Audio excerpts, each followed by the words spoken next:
Just hit a bit of an ice bath sauna combo, and now we're back at the Econ. We were going to film inside, but we found this sort of little table outside set up, and it seems a bit more chill. And it's nice and cool out here. The Bangkok weather at the minute's pretty nice, so it's just going out of the cool season into the warm. So we're making the most of it, and we decided to get a little bit of a pod in. You're doing a bit of travelling the next few months. So what's your sort of this year looking like? Where are you off to? So I started off the year in Bangkok, New Year's Bangkok. Then I went to the south. We talked about this, right? But I love the south, man. Like Koh Phangan, everything. It's such an amazing place. Now here for like 10 more days, 2 more weeks. Then going off to Europe for a month. Then going Bali for 2. First time Bali. So we'll see how it compares to Thailand. Be able to let you know next time. And after that, I think I'm just going to do summer in Europe. Awesome. I'll be back in Thailand after. Yeah. I think that's the pattern, really, sort of spreading your time out through a different few places, making the most of different seasons, like being Southeast Asia for the winter or the Middle East, and then Europe for the summer to get that hot, cool air. Yeah, 100%. I mean, it's also about just the experience that every single one of those places gives you. Like, Asia is such a different life to Europe, and it's such a different life to the Middle East, and just taking in all of those cultures and the people you meet there, it makes life very enjoyable. Yeah, definitely. That's the sort of pattern that I want to get rolling once everything's all said and done and we're all happy and rolling. So have a few different sort of places, and then maybe go back to the UK for maybe a week a year. A week just to see family. Just dip in for family and back out again. Yeah. No, I mean maybe sort of the middle of the summer, but Europe's sort of the pattern. But so you've been out in Thailand for a bit now. You've just come back from the islands. How long have you been like playing around in these areas? Like when did you sort of get down to Thailand? What was your sort of start? What sparked that? So I mean, I was in Thailand for the first time in 2019. So back then I just left Austria to move to Cyprus, and then after I was like, okay, I'm just going to travel a bit. So I came here with my girlfriend at the time. I did Bangkok, Chiang Mai, I did Koh Phangan as well, so it was my first time there. Nice. Obviously it's different when you're in a relationship compared to when you're single, definitely. That was sort of my first point of contact, and then 2 years ago I came back, did the same sort of tour again, and then just ended up being in Koh Phangan for like 6 weeks. And ever since then it's like a winterly ritual, I'd say, to like January, February are kind of the best months. It's high season, like everybody's here, everyone from Europe is here. And so I'm going to keep that ritual, definitely, and just keep coming back to Thailand. Something draws you back here. Yeah. Like, no matter where else you go, like there's just something special about Thailand. There's a bit of an essence in the air. There's something, there's a smell in the air or something, What do you spend your most time on outside of just coconuts and hot weather? Yeah. So I would say very little time is actually spent on coconuts. But so my backstory is I started out with marketing, Instagram marketing, social media agency, basically helping businesses grow on Instagram. And then for a couple of years there, I just did whatever. So I did e-commerce, I ran ads, did an advertising agency, crypto marketing, Twitter marketing, everything. And then like since a year and a half, I decided to commit fully to AI. So since then I've been in AI. We just wanted to do something in AI, so we didn't know what we were going to do yet. And since then it's been a crazy journey. It's encompassed my entire life basically, startup life kind of. Now we build AI sales systems for businesses to do the entire appointment setting process from when a lead comes in to when they book a call, everything in between. We also have a software for Instagram cold outreach, so cold DMs. And the team's grown pretty rapidly, and it's a very fun and challenging journey to do that. Also balancing it with traveling is a path that I'm still trying to figure out how to best walk. I'd say. Yeah, I think it's an important point that sort of a lot of people don't touch on, is everyone's still sort of stumbling around and trying to figure it out themselves. Like, nobody fucking knows. Everyone's just sort of finding their way, but they're sort of slightly down the path from yourself. Where whatever stage you're at, there's always going to be someone behind you or in front of you. So I mean, the main part of this journey for me is to sort of put myself in the position where I can succeed, but also reminding myself that there's people where I was a few years ago, and there's a few people in front of me. But not to get lost in the source as well, because when anyone's in Thailand, you can get lost very easily. And then also trying to balance a business and sort of make that work as well with time. You know, your time management's important, and you know, not just getting caught up and dossing it on the beach. Like there's a lot to be said for sort of delegating your time, and then, you know, setting goals for yourself, also reminding yourself where you are, enjoying the situation and stuff. But you know, you're out here for a reason. It is to sort of not escape the matrix, because you know it's fucking a bit cringe. But yeah, I mean, it's phases too. Like, you need to know what phase of life you're in, and some phases of life are made for brutal locking in. And I say it's brutal because it is brutal.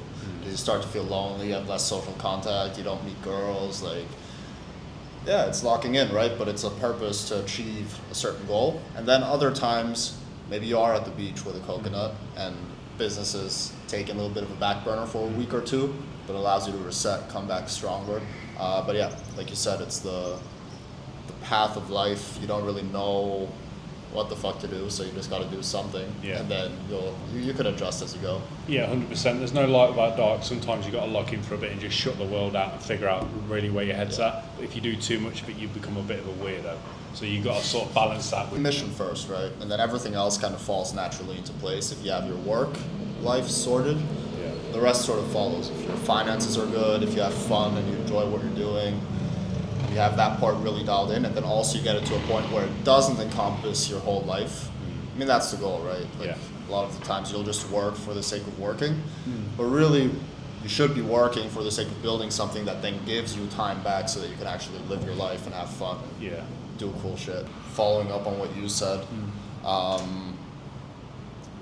sometimes things move incredibly slow in the short term, but then that one thing happens which changes your life in the long term and makes things just go in a different direction. So a year ago, I couldn't have done all the traveling that I'm planning to do now this year, fucking do everything in Europe and Bali and whatever. So situations change quickly, but they only change if you're worthy of the change. So you need to become the person who deserves that reality and is able to live that reality. So I guess my question for you is, in 12 months from now, I know we already talked about this before, maybe you want to share that. In 12 months from now, where do you see yourself? Who's Nathan in 12 months from now? Not necessarily what he's doing, but like, who is he as a person? Completely relentless with my time. Just guard your time like it's you know, it's the most important asset. Planning, and I think once I get to the point where things are turning over, I'll employ someone to manage me, you know, like an assistant or something, and then it's non-negotiable. Then I'll have people to do the things that are going to sort of plan me, and then I can just focus on the most important things, that sort of the things that I enjoy and the most creative stuff. So, like, taking away the tasks that other people are better at. I'd say more delegated. So now we're on one man, but I'd say in 12 months' time we're going to be a team. So I'm looking for people, or like just learning from others about how to sort of run things and delegating and making a team, because you can't run things, you can't run multi-million-pound companies on your own. Get people in that are better at doing the things that you're not good at as well, so that complement your weaknesses. I'd say guarding my time, delegating the tasks that I'm not so good at and people are better at, and I'd say more connected with what I actually enjoy doing.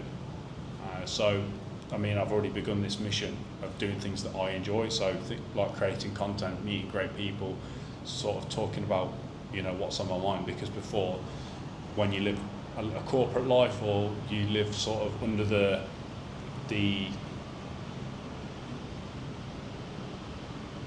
guise of people in your like hometown.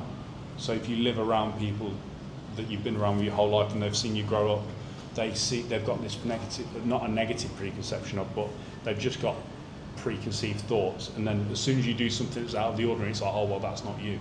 So to loop back around, it would just be doing things because I enjoy them in a place which allows me to do that without fail. Like put myself in a position to succeed in a location around people who are doing good stuff, and then I think a lot of the stuff will just fall into place. Nice. So Yeah. I mean, just more refined. I mean, the delegation thing that you mentioned is interesting because I used to be like soloing everything. So it was always me and me alone.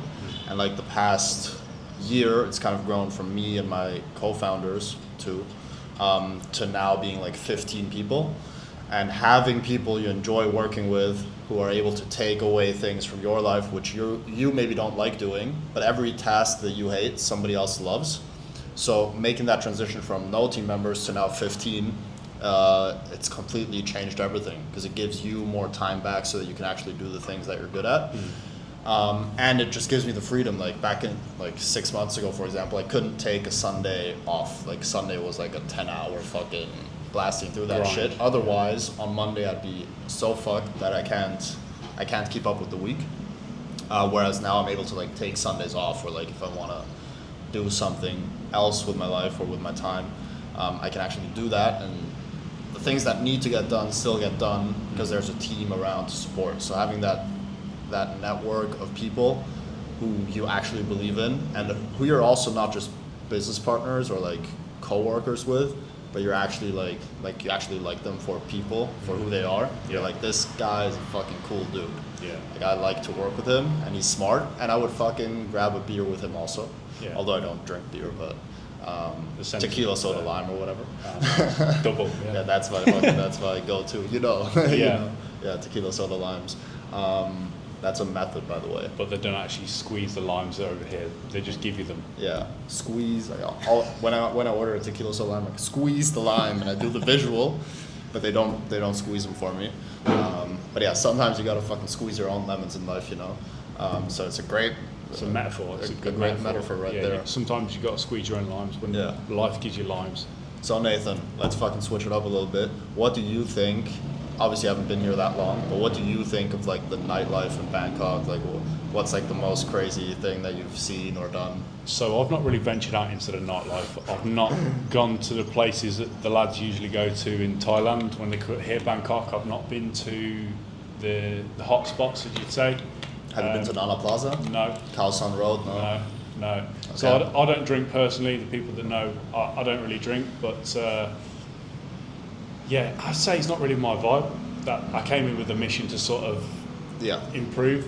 But So you're in the locked-in phase. I'm in the locked-in phase. Yeah. But Okay. although I've not been to those places, it's everywhere.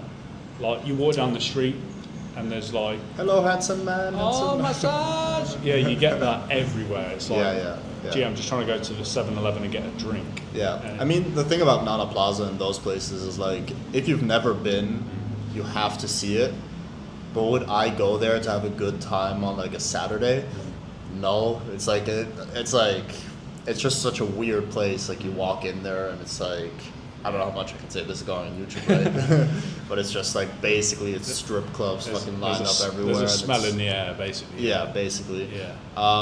So I don't think it's the place to go to have a good time. No. I'm more like I like the fucking rooftop bars here and like the restaurants and like Yeah. the cigar lounge and those things. Very nice in Bangkok. But then yeah, if you haven't seen it, man, you have to go check it out. Yeah. I mean, I know you're gonna at some point. I might have to walk down there, but you know, if you really know me, then it's just not my vibe. So, I mean, there's plenty more options here without having to pay, shall we say? Yeah. But yeah, I mean, Bangkok as a city, just to sort of give my opinion on it so far, it's a nice place, but there's hints of that old world that you don't really get in Europe, or the difference between high and low is very evident. So you can see it. It's on the street. Like obviously it's Bangkok and it's a city, and you know this isn't a diss on Thailand, but you get it everywhere in cities in Europe and in the UK. There's obviously homelessness. It's a bit more crazy here. But the schism is massive. Yeah. And Like you'll see fucking people on the street selling roti pancakes for like €1. Yeah. And then like you'll see a Ferrari driving by the next moment, and it's like, yo, what's happening over here? It's like the contrast is crazy, and also like the richest area here is like 10 minutes from here. It's like the massive slums. I saw like a YouTube video about that, Yeah. Unbelievable. Like they pay like 100 baht a month, which is like $3 or something, €3, $3. And it's like this massive slum, like right at the port, and then like 10 minutes drive, you're at M Quartier, like fucking Louis huge, Vuitton, like Gucci and everything is in there. So yeah, the contrast definitely crazy. Yeah, I think you have less of that on the islands. It's like a Bangkok thing or like a city thing. In general, I think it's a city thing. Yeah, I think, but sort of like I think I watched the same video as you. This Klong Toi area, if that's how you pronounce it, has like the richest and the poorest. Yeah.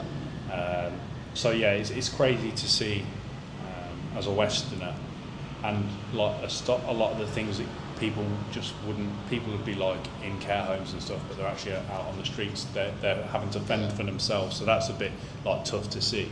Yeah. And that sort of stuff, but.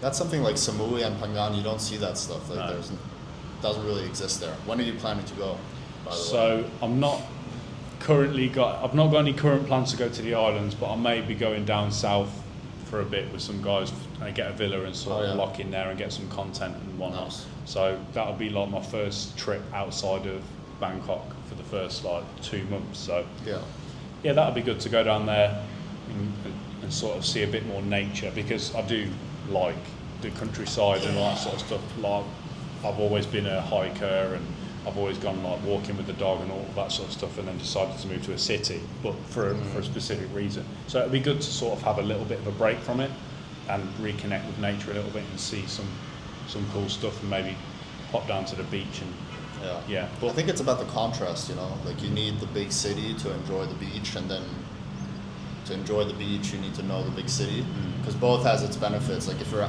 on an island for like 2 months, you're like, oh fuck this, like I really need, like something needs to happen here, you know, like it's too boring.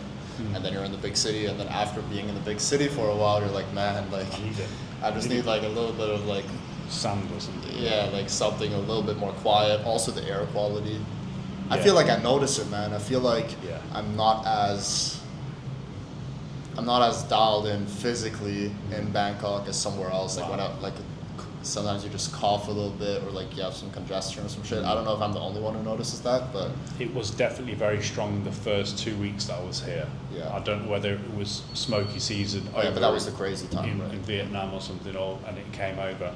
But the first few weeks was like you couldn't see the buildings like a kilometre away. So they burn the rice fields and shit. Yeah, which is crazy. They need some John Deere equipment. Get out there and turn it up, but. Compared to Bangkok. I mean, in Bangkok, the main difference is on the island, you have all the tourists. So you have all the tourist chicks. So it's like a lot of Australian, European, Scandinavian. Like there's a good mix of girls there. Whereas in Bangkok, like 99% you're gonna find is Thai.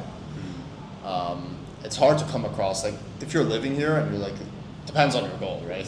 It really depends on your goal. So if you're like just trying to fuck, basically, then I think both places can be great. Yeah. Depends on like your type a lot. So I don't fuck with the Thai thing that much. I don't know.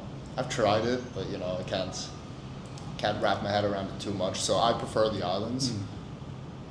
There is a big culture difference between sort of the Western dating scene versus like the Thai dating scene. Yeah. And then also for a guy, I think sometimes it can be a little bit risky, because there's the risk of sort of being like burdened.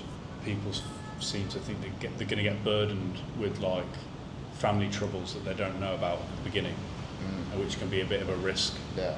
Like obviously not every girl's like this, and there's plenty of girls in the UK that stitch you over for family stuff, but I mean those are everywhere. Yeah.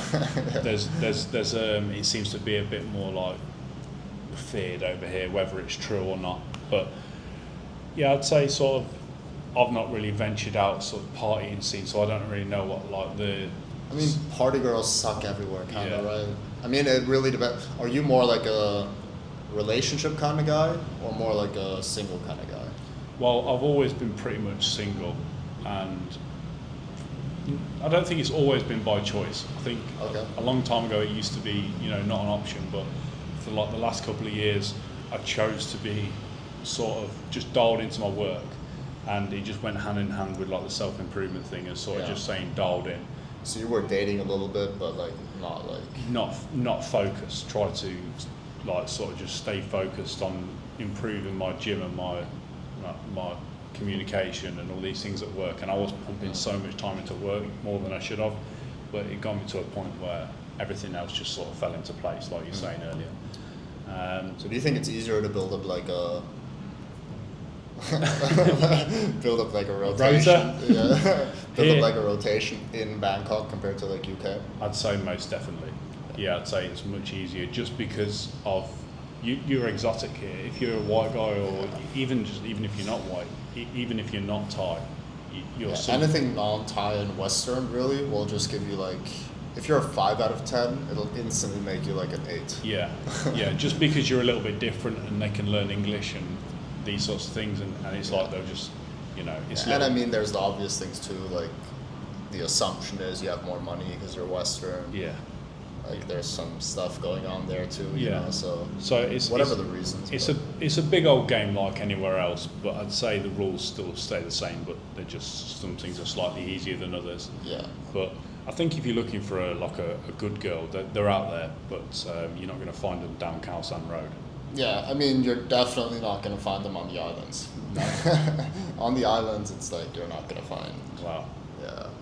Because also it's like tourist stuff, right? Because so everyone's gone after a couple of days, which is like the only place you can really date long term in Thailand. I would say is probably Bangkok, because on the islands it's just so much. Everybody leaves after like a short amount of time. Yeah. So I think you can't really make a good connection there. Yeah, people come to Thailand to find themselves, so they're not going to be sort of finding you. They're just there for themselves, really. But I mean, if this was on an uncensored platform, I would share some more details, but they do come to find themselves. Maybe. What do you like making more, and then what do you watch personally? I watch a lot of YouTube. I do have a bit of a content addiction on YouTube. Well, at least it's YouTube and not some of the more devious stuff. Yeah, that you can be addicted to. Yeah, that's a good point. But I've definitely learned a lot of pointless shit with YouTube, right? But I've also learned some like good stuff, and I wouldn't be here without YouTube. Like just consuming YouTube. YouTube's fantastic. I wouldn't be here. So there's a lot of good stuff on YouTube.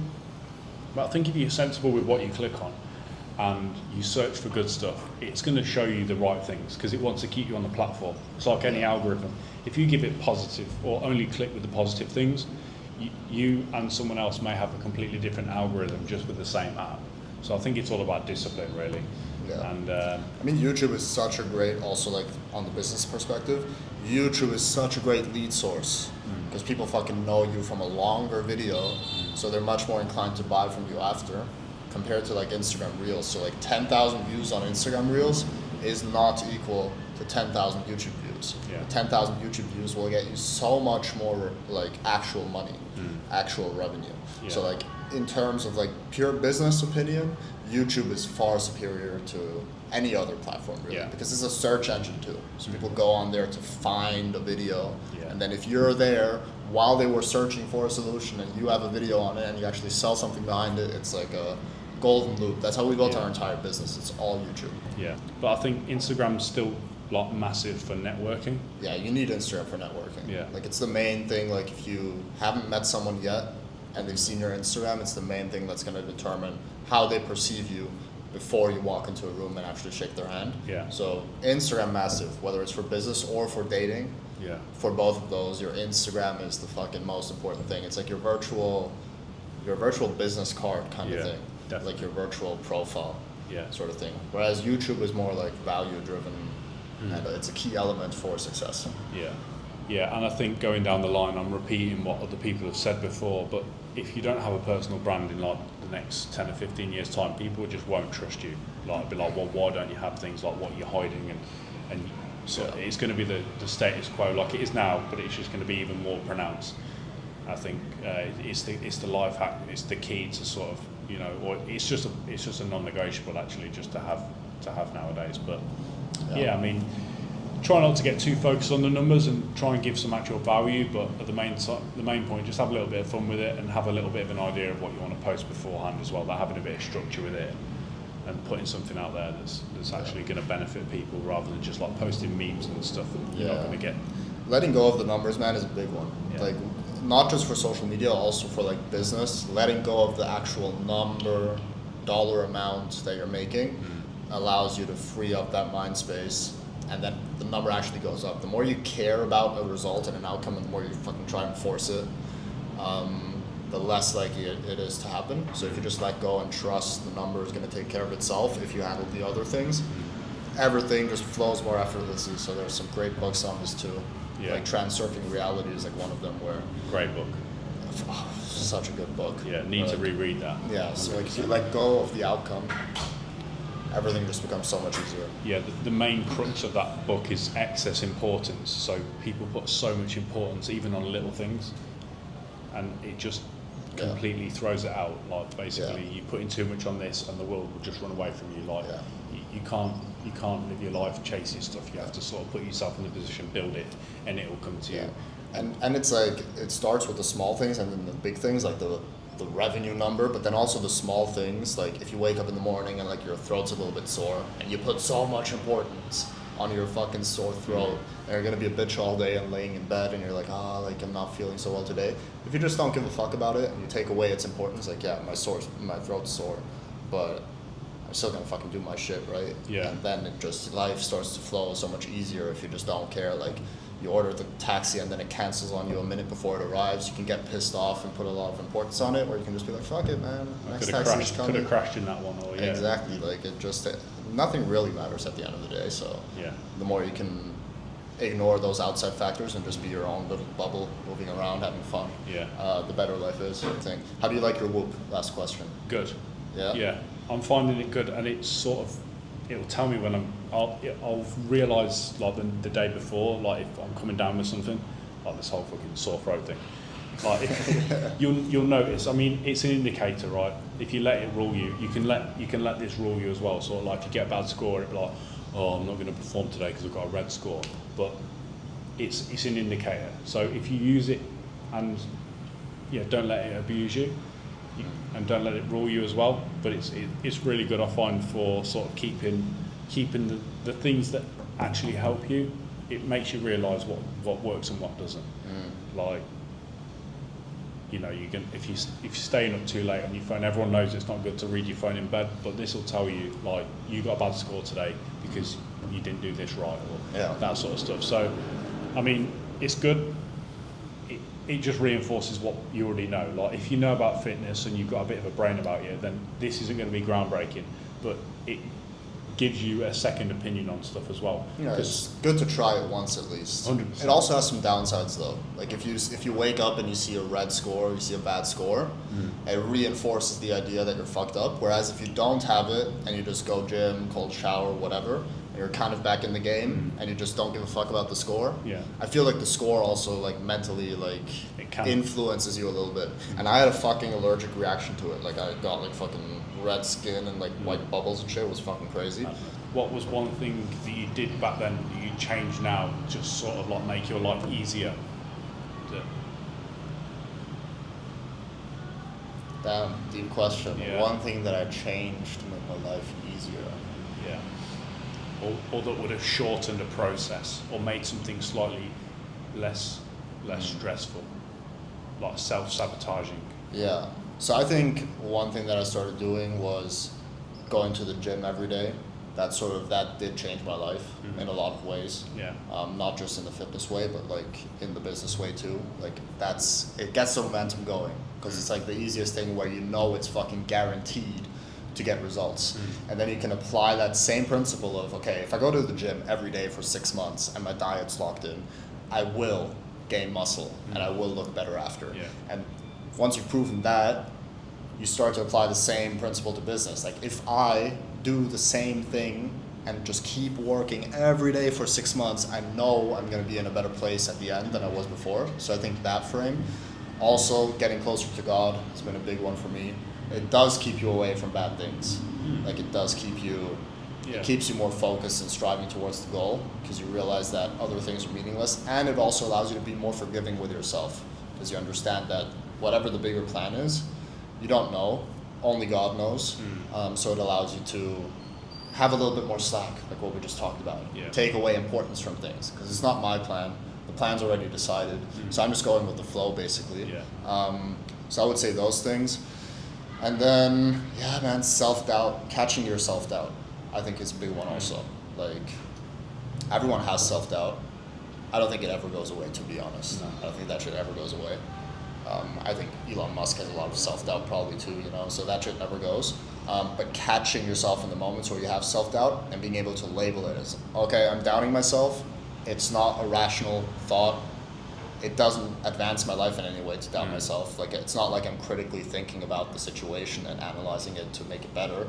I'm just fucking doubting myself for no reason. Round and round. Yeah, and then being able to recognize that and be like, okay, it's self-doubt.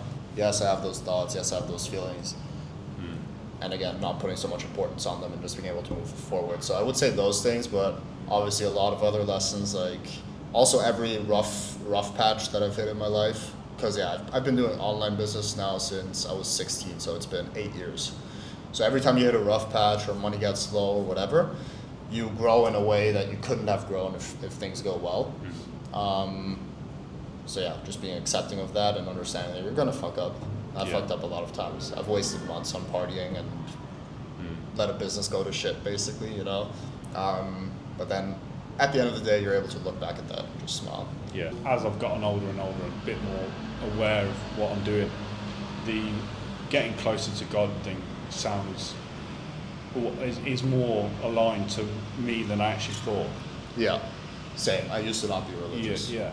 So, like the idea of being religious, like as a kid growing up in the UK, it's seen as like, oh, it's ridiculous. Like, Yeah. like What's the point? What are you doing with your life? Like, you really believe this ancient book? But then it's like the values which everyone in that space you live by makes the world a better place, whether you agree with anything, you know, that's written down. Like just being good to people, and just, you know, like letting go and going with the flow and realizing that sort of you aren't this big thing, and it's like grounding as well, like kills the ego a bit. It does, yeah. And it's also, for me, it's not like about one religion and following all the rules of that religion. It's about taking some inputs, and then I like to create my own God. That's how I like to think about it. Like, God is the way that I want him to be, kinda. So I take some elements of it, of religion, right? But then at the end of the day, it's about knowing that God exists and he sees everything I do, which makes you a better person, right? If you believe in this big force and it sees what you do and it knows the plan, so many benefits to it. So I think my life has definitely changed for the better. But yeah, when I was a teenager, couldn't care less. It's definitely more positive than negative. Yeah. But definitely. No, it's good stuff. So I've enjoyed chatting. Yes, sir. It's been good. Great chat. We kind of just riffed off of ice baths and came here with a bit of a. Well, we got into a nice flow in the second half. I feel like. We got a little plan together and we made something happen. So I'm wishing you all the best on your journey. I'm sure we'll be linking up some time down the future, and we'll all be a little bit older and wiser. But yeah, if you enjoyed the video, what's your socials? Do a bit of shameless plug. Yes, sir. Emil Fashan on Instagram. Apart from that, omnifusion.ai is the business side of things. Like the video, subscribe to his channel, run that shit up, and do the biceps flex at the end. Yeah.